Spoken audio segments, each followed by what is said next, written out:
If the roar of the crowd gives you goosebumps, cashing a slip makes you grin, and above all, you love making your bookie cry, then you're in the right place. The #1 spot for premier betting advice and wild opinions, shared with a fan base like no other. Welcome home. This is the Punchlist MMA podcast.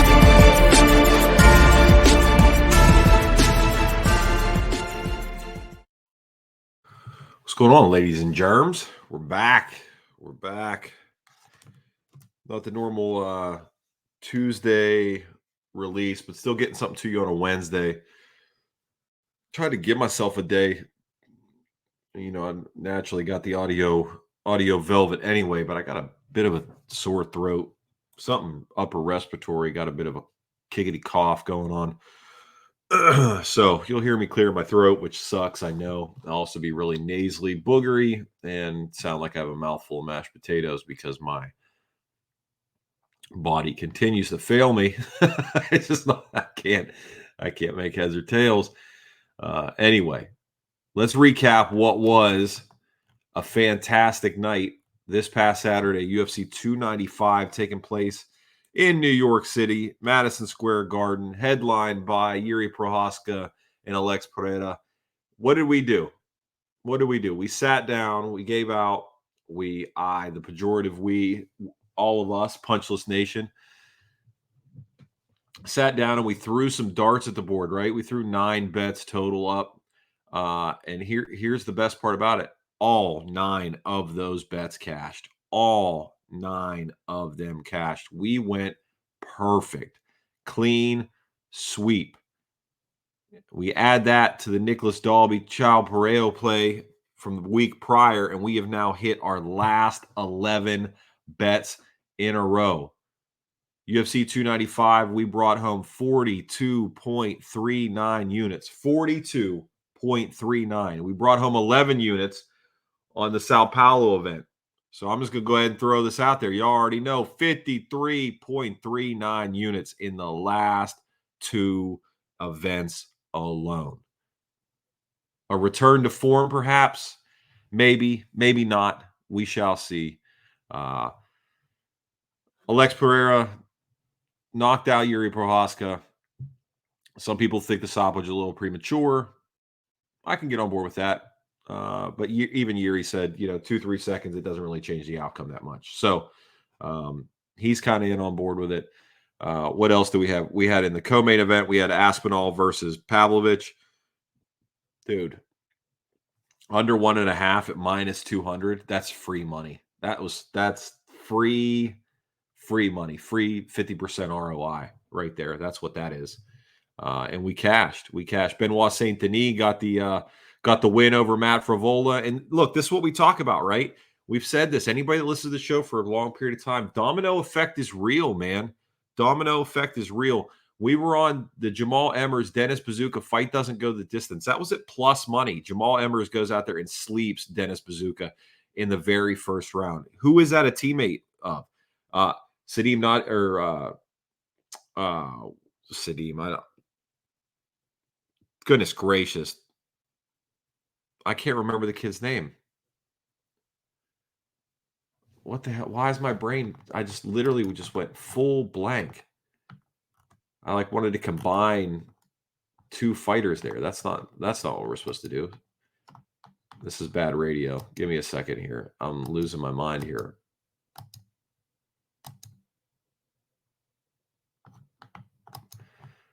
Saida, blah, blah, blah. Why can't I think of this kid's name? I know you guys are sitting there screaming it right now. Nazim Sadikov. I was getting it all mixed up, man. I had the S and the N backwards in my brain. Nazim Sadikov. Him and Slavaklaus fought to a draw, which is the first, not one of the only times I've ever seen the judges actually get a draw right. They actually got that one right. But yeah, Bazooka, teammate of Nazim Sadikov. And who else? Matt Frevola. You go out there, see your teammate that you prepped with the whole time get slept in a minute and a half. Not even. It takes a toll down. The domino effect's real. Cashed on Lupi Godinez. Look, man, there are spots where you play Lupi. There are spots where you avoid Lupi. But you're gonna mess around and give it to her, give us to her at minus 175 against an untested Tabitha Ricci. Please, please, love that. The John Castaneda play, one of my more confident plays. He didn't look as good as I expected him to look. I thought that was going to be an easy 5-unit banger, if I'm being honest. And he had to work for it a little bit more than I wanted him to. I really thought he would go through that a lot easier. Diego Lopez over Pat Sabatini. Damn it, that's another one in hindsight you just wish you would have backed the truck up for. You really do. I mean, it looked so good, but you think, well, maybe not. You just never know. Right? You just never know. And you don't want to let your own greed, you don't want to let your own biases, right? Like I said on the show, this isn't the Philly fade, but it kind of was. It kind of was in the heart of hearts. You guys know how I feel about fighters out of Philadelphia. It kind of was, so I didn't back up the way I wanted to, but dude, we still crushed that, So all in all, we cashed all 9 plays, including the parlay. Massive night, just a massive, massive night. And we got a lot of momentum. So with that being said, here's where we have to honestly assess things. Okay. So I took the time over the weekend, took the time after all the other things we've had going on. And I've looked at this. This card extensively. And I'm just going to be honest and forthright with you here. There's not a lot of spots that I really like. There's really not. And part of this game is knowing when to trust your instincts on it. And I'm looking at the plays, and when I find myself, sort of what I try to do in my brain is I look at the matchups before I look at the odds, and I handicap them myself. Then I'll go look at the odds. And if I'm close on something, then I feel like I should fire on it more. Now, if it's really off, then your average person will go, that's where you should be firing, is that. But for me, that makes me feel like maybe there's something I don't know, right? It's one of these because Vegas has more financially invested in this than I do. Vegas isn't going to put out an atrocious line. They'll put out a bad line from time to time, but they're not going to put out something that they're going to get their asses kicked on. Very rarely is that going to happen. And very rarely is that going to happen consistently across all the books.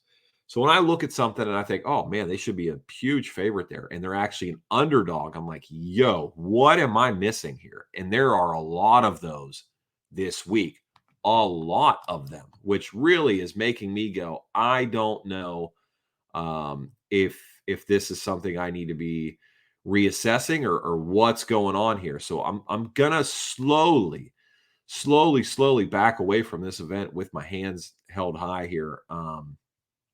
Not making any moves for the old, pocketbook. I don't want to get snuffed out here. Let's give you some examples. First one that I thought, I don't know why this is as close as it is. And full disclosure, I have 3 plays that we're going to talk about. I wish I would have went smaller on them because I let it rip, and then the more I sat about it, I was like, I don't know, man. I'm not sure. So the 3 plays I have, I'm in big. It'd be a damn shame if I had to give back all the money that we made the last 2 weeks. So, excuse me, got me freaking yawning, bro. First play I have is JSP, Jonathan Pierce over Yoanderson Brito. Brito at 15-3, Pierce at 14-4. Line wise, Pierce at a minus 130, Brito plus 110. Some books have it as a pick 'em. This line's kind of all over the place. That quarter is sort of bouncing all over. I'm on the JSP side here, right? Now, I love his grit. I love the way he switches things up. I love the relentless pressure. I just love everything about this kid. The loss to Joe Lozon is a non-factor to me, right? That's Contender Series fade. That's all that was. That's a Contender Series fade. Comes off that loss to Joe Lozon, rattles off 5 in a row. Would have loved to have seen him get the Bryce Mitchell bout, but obviously, we move on away from that. But then you got Yoanderson Brito on the other side. Again, lost to Bill Algeo, but what was it? It was directly following the Contender Series. That's a Contender Series fade. So we're going to cross that out.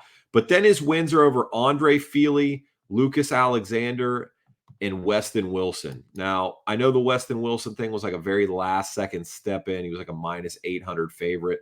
But comparison to the JSP record against Darren Elkins, Makwan Amirkhani, Christian Rodriguez, Omar Morales, and Kai Kamaka, I think the strength of schedule here is going to land on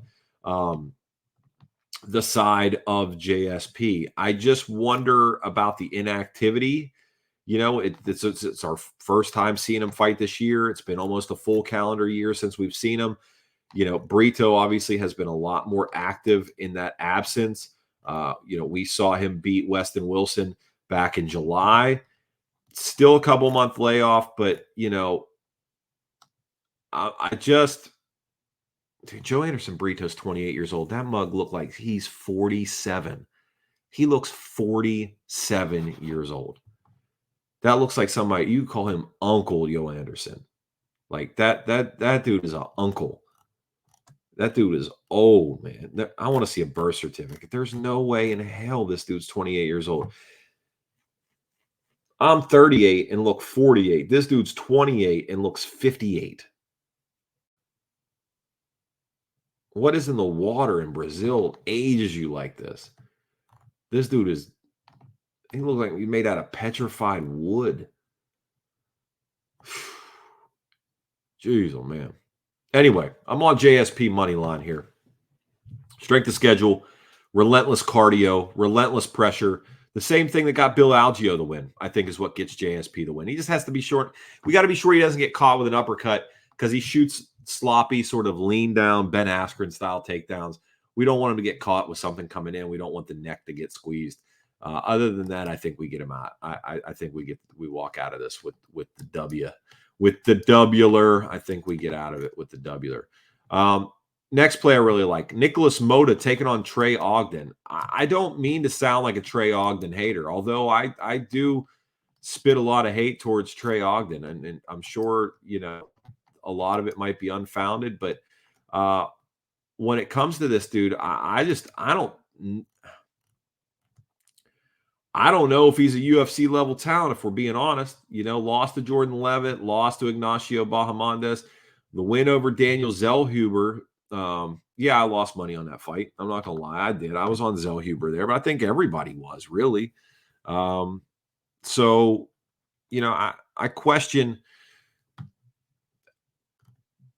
It's not so much I question Ogden and whether or not he belongs based on the 3 fights, but just based on the eyeball test of what we see, he just does not seem like a dude that's going to be with the promotion for very long, right?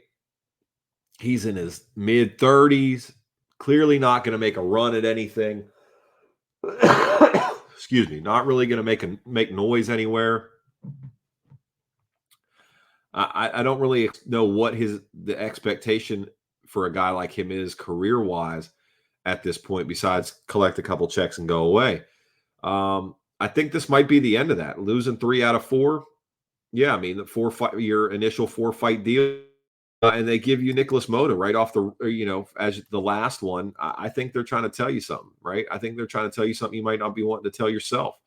Now,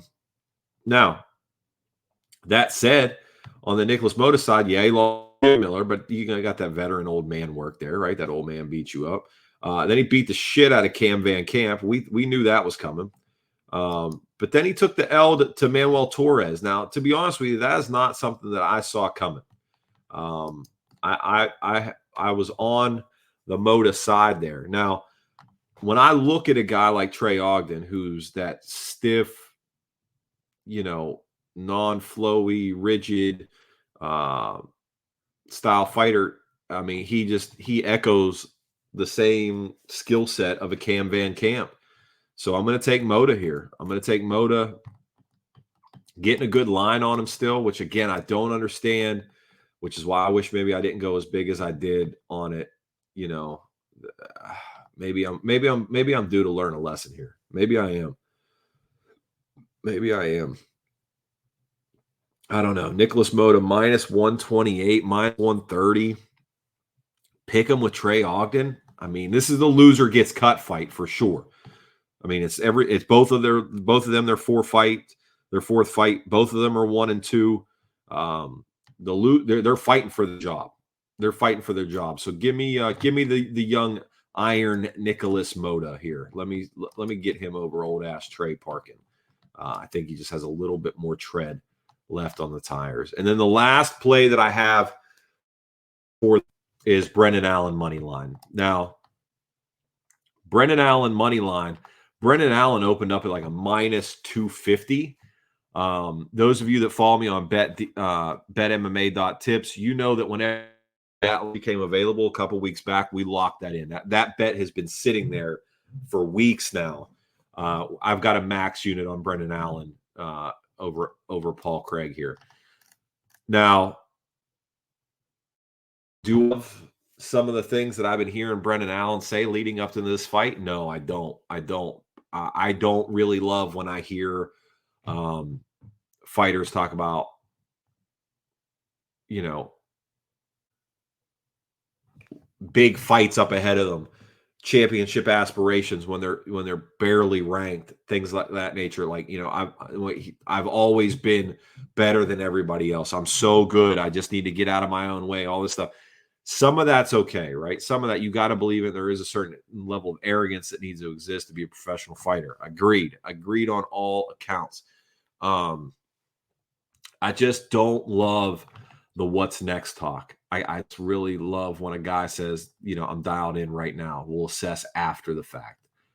So I don't love that I unloaded on him so early, but I got a better line than is out there for, you know, anybody right now, because the line has moved almost 100 points since then.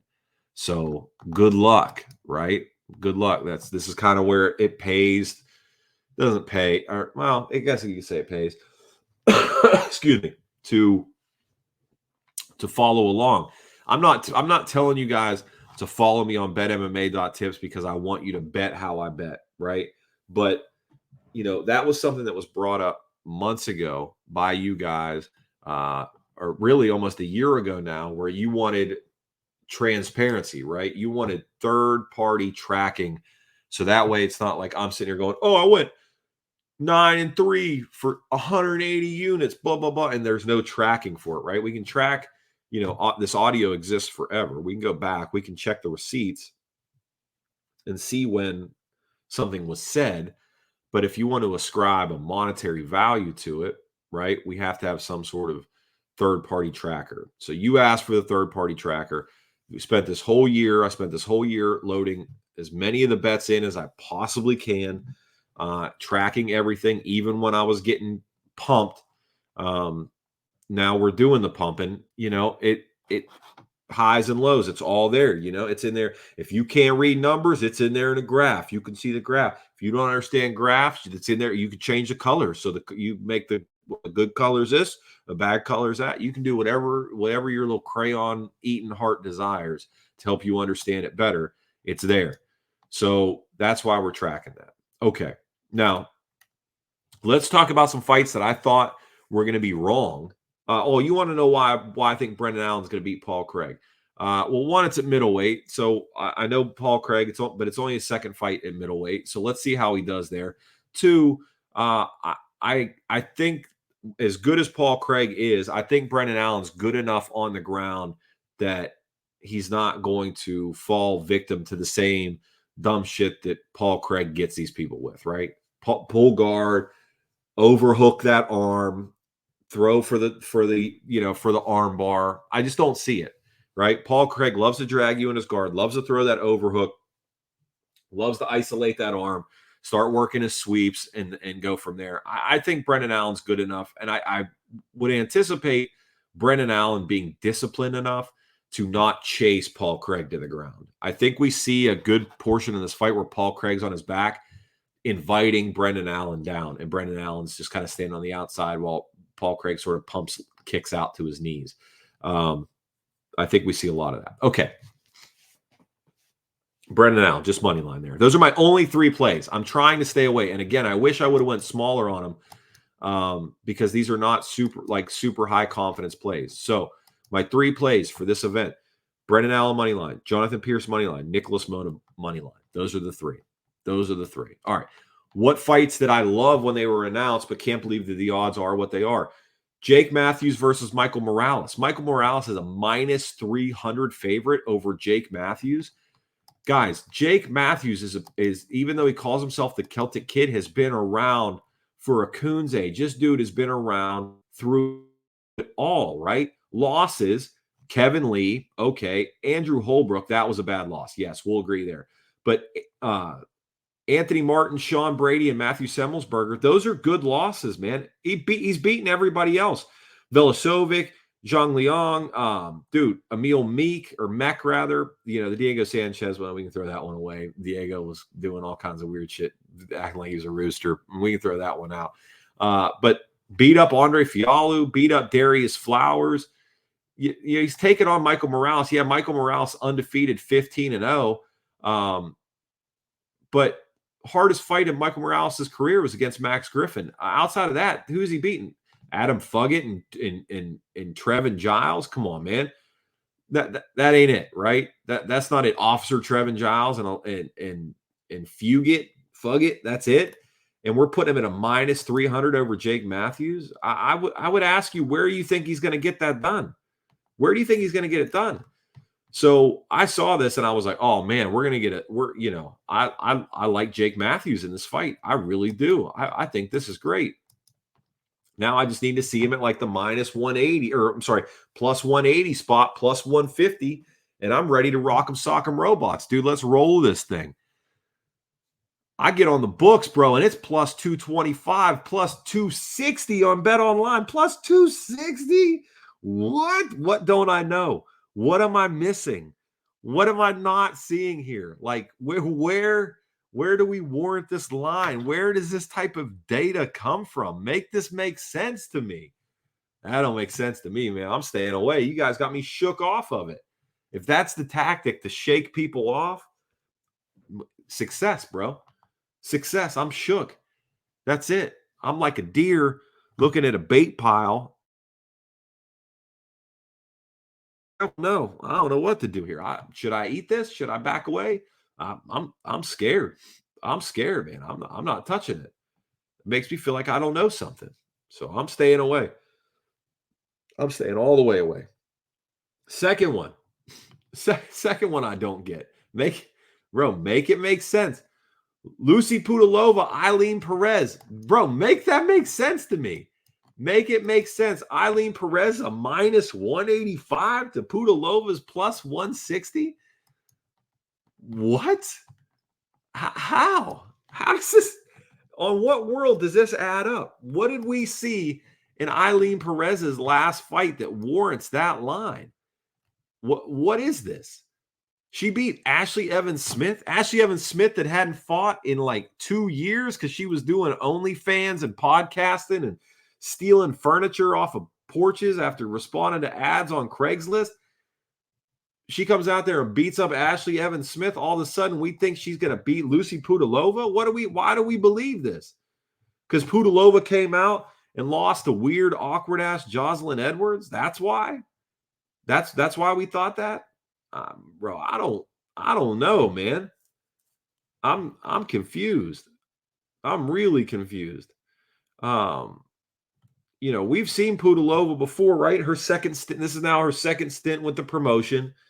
But, body of work wise, she's put out some good work, right? Obviously, she beat Ji Young Kim, but I don't know, man. I think that first fight, that lady with the mom haircut that Alima Lay McFarland beat up, I think that lady could beat Ji Young Kim. Beat the old cupcake, Sarah Moraes. But dude, her and Irene Aldana went to war. If you've never seen the Irene Aldana Lucy Pudilova fight. There's not a lot of women fights out there that exist that are worth rewatching. That one is worth rewatching. Those two chicks went to war. It was like two crazy cat ladies throwing down over what was cuter, tabby cats or Scottish folds. They went in on it. Lost a decision to Liz Carmouche, but who doesn't, right? Lost to a Shevchenko, of course. Okay. The loss to Justine Quiche, a.k.a. shit herself, that was a bad loss. That was a bad loss, right? She gets cut. She goes back to Octagon, beats up every chick in Eastern Bloc Europe, comes back, gets a win over Yanan Wu.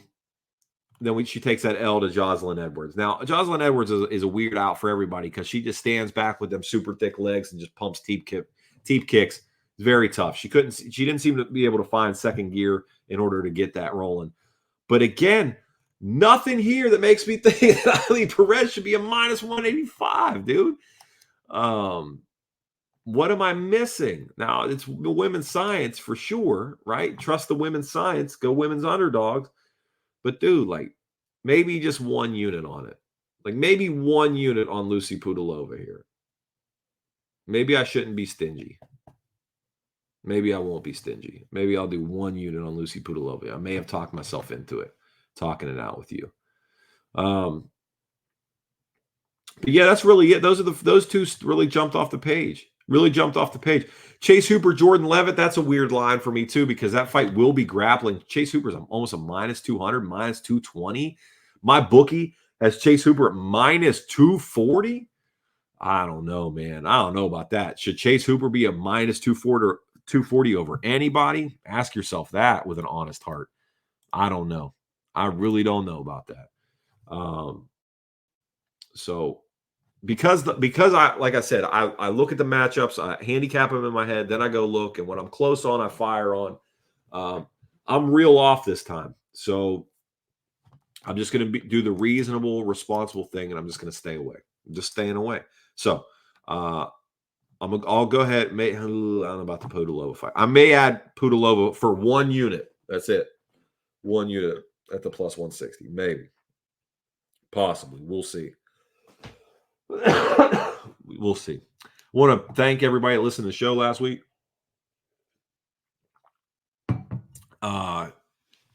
You guys gave me a lot of good feedback on that episode. Really kind of brought everybody up out of the woodwork with that one. I appreciate that.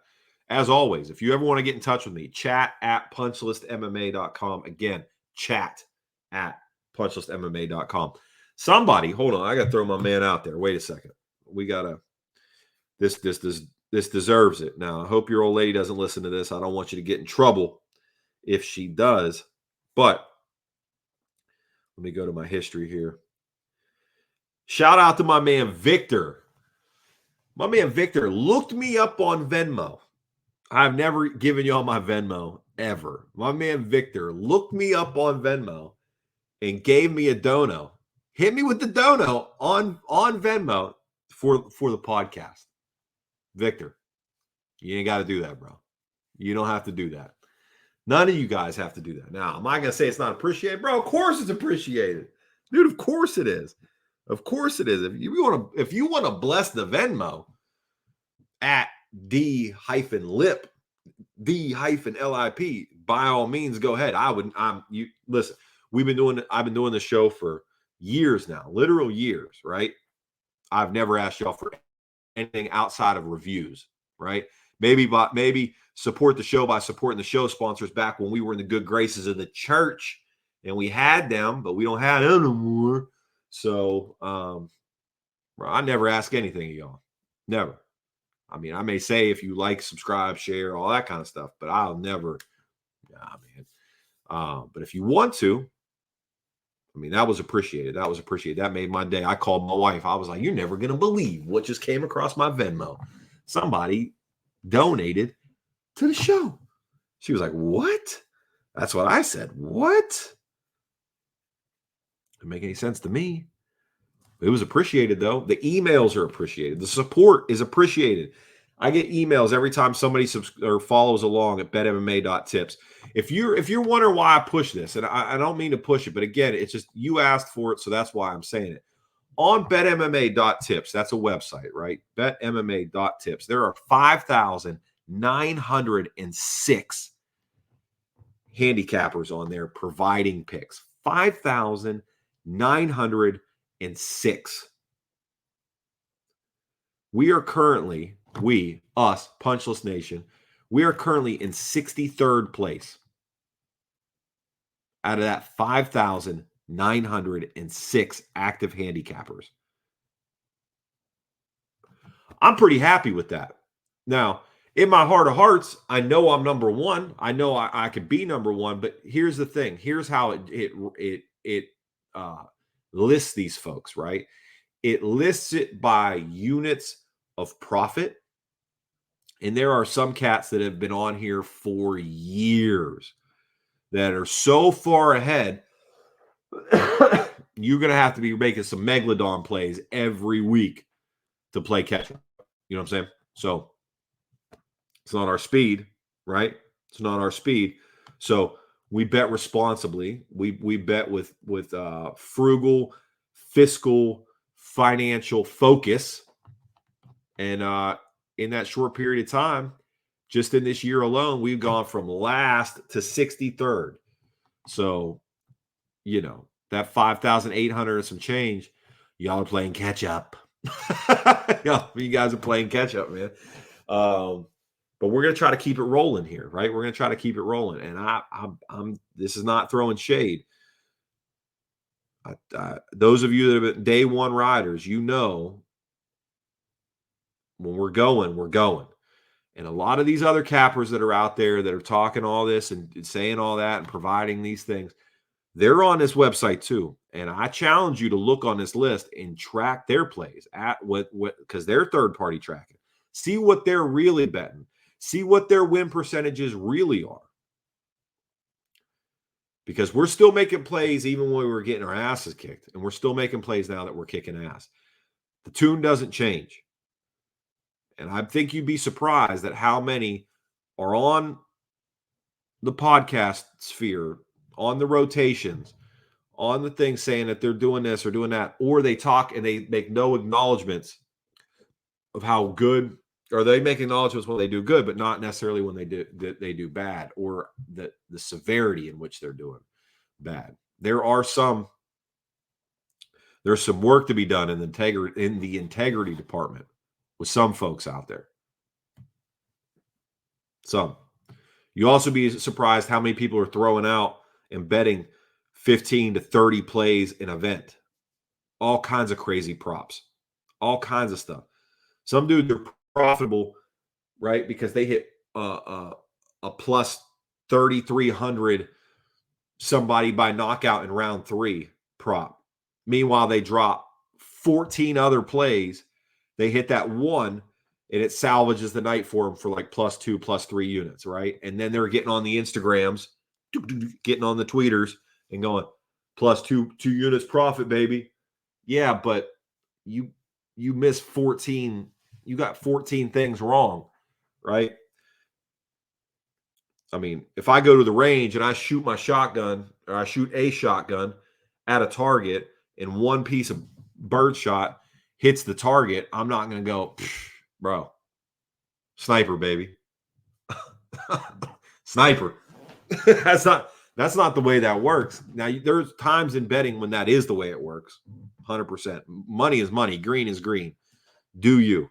Look, do you. But as a content creator, right, you throw out 15, 20 plays, right? We come on the show, I come on the show, and I tell you X, Y, and Z, ABC prop, everything in between. But then I go online and I only track a couple of them. And then you decide of the things I say, you're only going to play a couple of them, right? Because that's what happens. I can sit here and I can give you 10 plays I really like. You're going to listen to my voice and you're going to go, he really likes this one. He really likes this one. He didn't like this one that much. He didn't like that one that much. He really likes this one. And you're going to play those 3 out of those 5. The 2 that you don't play be the 2 that hit, and the 3 that you thought were the ones that really. So what ends up happening is people follow along because they believe the hype, they believe the sell, right? They believe the art of the sell. And then it misses, and then that's why people get mad. People get real mad. And that just, it shakes out like that a lot. It really shakes out like that quite a bit. Like a year plus ago, doing the show with Trey, we just tracked our money line. We would give bets for every money line. We would just go, all right, this is who we think is going to win. And it's very easy, not to say it's very easy, but it's gosh, I keep wanting to say it's easy. It's probable and very possible that you can get between 60 and 75% right money line just by doing that. Right. But people look at that and they factor in, or you need to factor in that some of those are minus 800 favorites. And we're just going through going, I think this guy's going to win. This girl's going to win. This guy, this guy, this guy, this guy. We're not tracking the units. We're not doing any of that. We're just saying, and then say, oh, well, we ended the year, 253 wins, 112 losses, 113 losses, right? Okay. That looks great, man. Oh, wow. We smacked that, that 68%, 69%. Wow. Great. Great. But you can be unprofitable hitting 69%. You can. So I think the whole reason why I'm saying all this is you go on there. If you go on and you look, you can see what people are doing. Because you as a listener, you as a degenerate, right? Because I feel like everybody that listens to this show is a hardcore gambler or somebody that just doesn't like things that are on the beaten path, things that are off the beaten path. So however you found yourself here, however you continue to find yourself here, I think we all ascribe at this point to the same basic principles, mantras when it comes to betting, right? We try not to get too cute. We look for trends, we look for momentum, and whenever we see something, we aim, we fire, and that's it. So it's important to me to be very cautious in what I'm putting out because,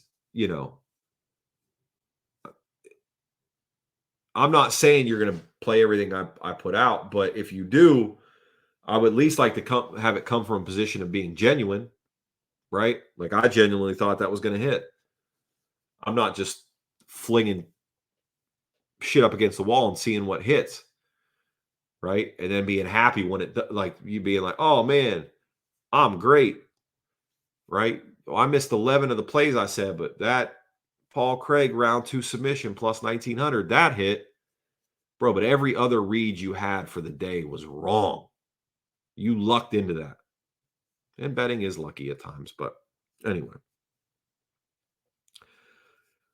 I hope everybody cashed last week. If you did, congratulations.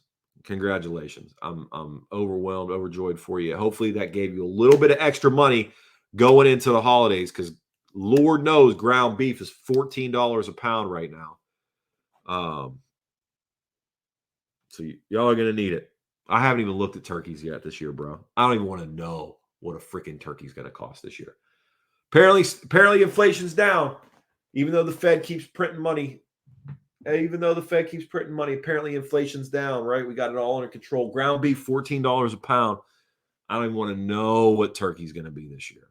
I cannot imagine what that damn turkey's going to be. We might be having chicken.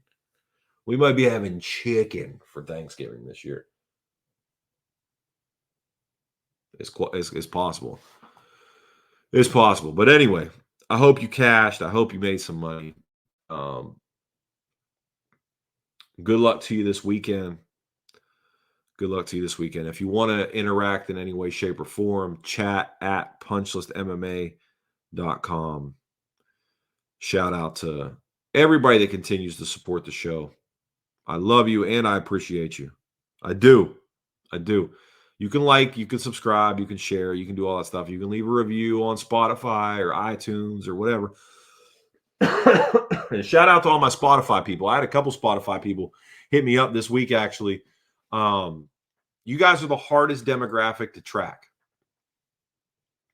because the numbers reporting for Spotify is completely separate when it comes to hosting. So you're the hardest to track. So I love my Spotify people.